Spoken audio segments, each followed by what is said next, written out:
రాష్ట్రంలో రైతులు ఎదుర్కొంటున్న ఎరువుల కొరతపై మాజీ ముఖ్యమంత్రి వైసీపీ అధినేత జగన్ తీవ్ర స్థాయిలో ధ్వజమెత్తారు.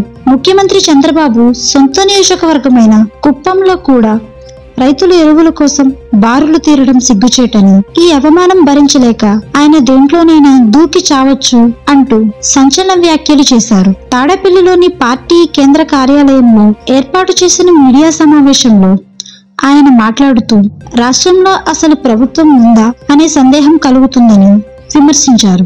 ప్రభుత్వం కావాలని ఎరువుల కృత్రిమ కొరత సృష్టించి బ్లాక్ మార్కెట్ ను ప్రోత్సహిస్తుందని జగన్ ఆరోపించారు. తమ 5 ఏళ్ల పాలనలో ఎరువుల కోసం రైతులు రోడ్డెక్కిన పరిస్థితి ఎన్నడూ లేదని గుర్తు చేశారు.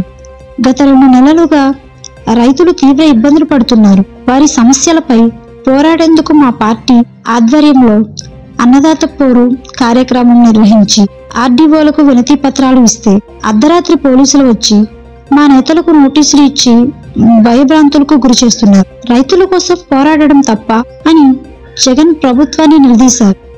రాష్ట్రంలో పాలన ప్రజల కోసం కాకుండా దోపిడీదారుల కోసం సాగుతుందని ఆయన ఆరోపించారు. ప్రభుత్వం మెడికల్ కాలేజీలను పబ్లిక్ ప్రైవేట్ పార్ట్నర్షిప్ విధానంలో ప్రైవేట్ వ్యక్తులకు కట్టబెట్టేందుకు ప్రయత్నాలు జరుగుతున్నాయని విమర్శించారు. విద్య, వైద్యం, వ్యవసాయ రంగాలను ప్రైవేటు వ్యక్తుల దోపిడీకి అప్పగిస్తున్నారని మండిపడ్డారు.